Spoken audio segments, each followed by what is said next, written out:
सुप्रभात छात्रों, मैं डॉक्टर दिनेश श्रीवास, सहायक प्राध्यापक हिंदी, शासकीय वीपीजी महाविद्यालय कोरबा। आज हमारा विषय है हिंदी नाटक उद्भव और विकास। नाटक मनुष्य जीवन की अनुकृति है। सामान्यतः नाटक को हम नकल या अनुकरण मानते हैं और नाटक मनुष्य जीवन की सजीव प्रतिलिपि है जो दृश्य माध्यम से हमारे जीवन के यथार्थ पक्षों को रंगमंच में रखता है। इसीलिए संभवतः अन्य विधाओं की अपेक्षा यह विधा ज़्यादा प्रभावकारी है।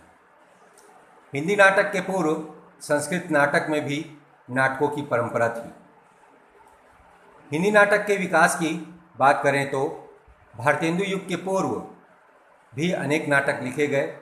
रामायण महानाटक, हनुमान महानाटक, इंदर सभा, सभासार आदि नाटक। लेकिन हिंदी नाटक का वास्तविक उद्भव भारतेंदु जी से ही माना जाता है।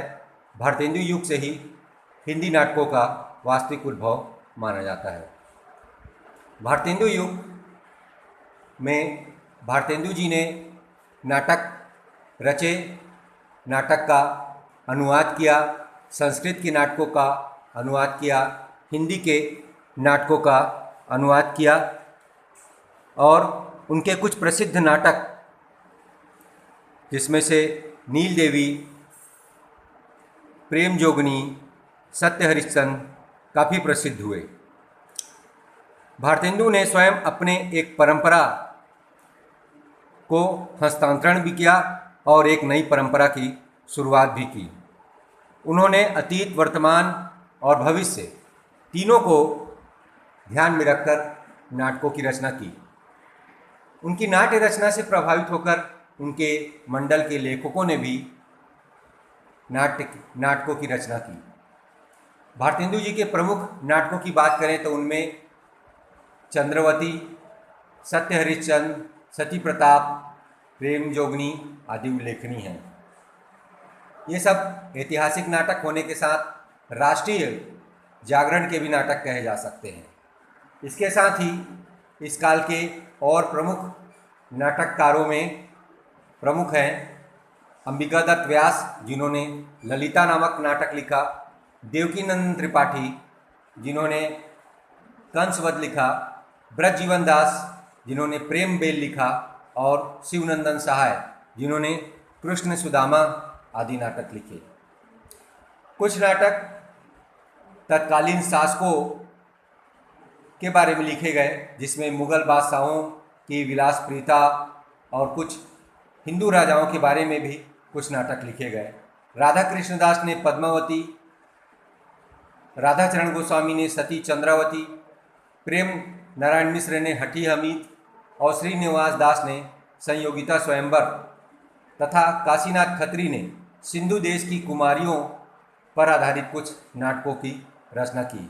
इस प्रकार भारतेंदु युग में भारतेंदु के अतिरिक्त उनके मंडल के अन्य लेखकों ने भी नाटकों की रचना की और ये सभी नाटक राष्ट्रीय और सामाजिक जीवन से ओतप्रोत थे। भारतेंदु के पश्चात दूसरे युग के रूप में हमारे सामने प्रसाद युग आता है। प्रसाद युग के पूर्व, जैसा कि आप जानते हैं, पारसी थिएटर के नाटकों का बोलबाला था और पारसी थिएटर के नाटक केवल मनोरंजन की दृष्टि से बनाए जा रहे थे। प्रसाद ने अपने नाटकों को स्वदेश से रखा और चाहे वो ऐतिहासिक नाटक हो या सांस्कृतिक नाटक हो, सभी में भारत के अतीत गौरव को जीवित किया और नाटकों को केवल मनोरंजन से उठाकर सामाजिक जागरण और राष्ट्रीय जागरण का केंद्र बनाया। प्रसाद के नाटकों को हम कुछ वर्गों में विभाजित कर सकते हैं। जैसे उनके ऐतिहासिक नाटक में अजातशत्रु, चंद्रगुप्त, स्कंदगुप्त, राज्यश्री, पौराणिक नाटकों में विशाख, जन्मेजय का नाग यज्ञ और कुछ को हम गीति नाट्य की श्रेणी में भी रखते हैं, जैसे करुणालय। उनके कुछ नाटकों को जिसमें कामना और एक घुट है उसको प्रतीक नाटक की संज्ञा भी दी जाती है। कुछ आलोचक सज्जन और प्रायश्चित नाटक को एकांकी नाटक भी मानते हैं। प्रसाद जी के नाटक पारसी थिएटर के सामने अच्छी प्रसिद्धि लेकर उभरे और उन्होंने अपने साथ मनोरंजन के साथ अपने नाटकों में काव्यात्मक चित्रण और सांस्कृतिक गौरव की बात भी की। प्रसाद के युग में कुछ और प्रमुख नाटककार भी हुए जिन्होंने नाट्य रचना में अपनी लेखनी चलाई। इसमें प्रमुख थे हरिकृष्ण प्रेमी। हरिकृष्ण प्रेमी ने रक्षाबंधन, स्वप्नभंग, शतरंज के खिलाड़ी, विस्पान, शिव साधना आदि नाटक लिखे। इनके साथ ही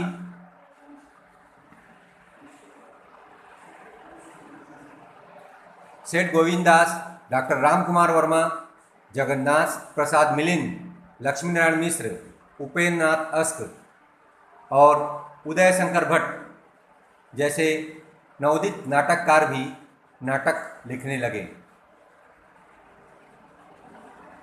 प्रसिद्ध इस काल के कुछ प्रसिद्ध नाटक इस प्रकार हैं: सिंदूर की होली, वितस्ता की लहरें, नाटक की वीणा आदि। नवोदित नाटककार उपेंद्र नाथ अस्क का नाटक जय पराजय, जो नारी हृदय के मनोवैज्ञानिक चित्रण पर आधारित है, इस काल में बहुत प्रसिद्ध हुआ।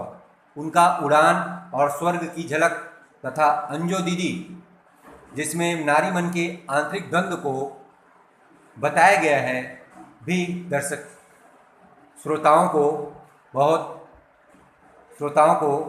के द्वारा बहुत पसंद किया गया। इस प्रकार प्रसाद युगीन नाटकों में विषय वैविध्य दिखाई पड़ता है, जो भारतेंदु युग से पृथक था। भारतेंदु युग चूँकि नाटक का प्रारंभिक युग था, उसकी अपेक्षा प्रसाद युग में नाटकों के विषय में वैविध्य होता रहा।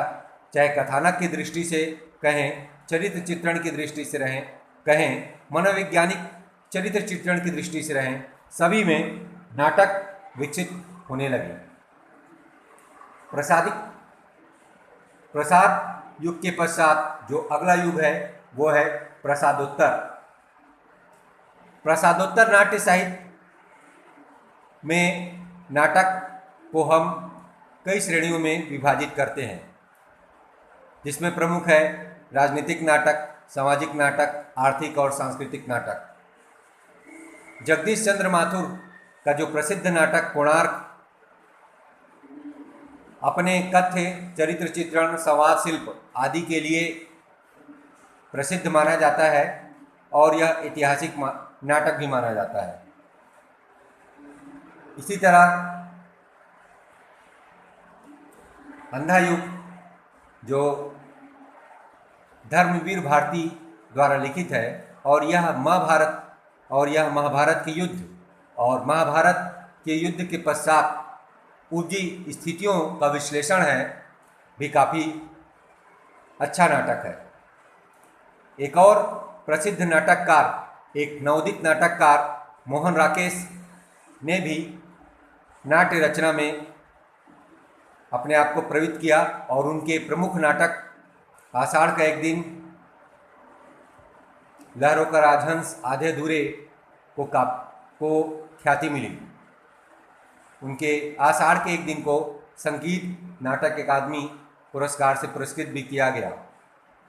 उनके नाटक आधुनिक युग के द्वंद्व, सामाजिक द्वंद्व और पारिवारिक द्वंद्व को हमारे सामने रखते हैं।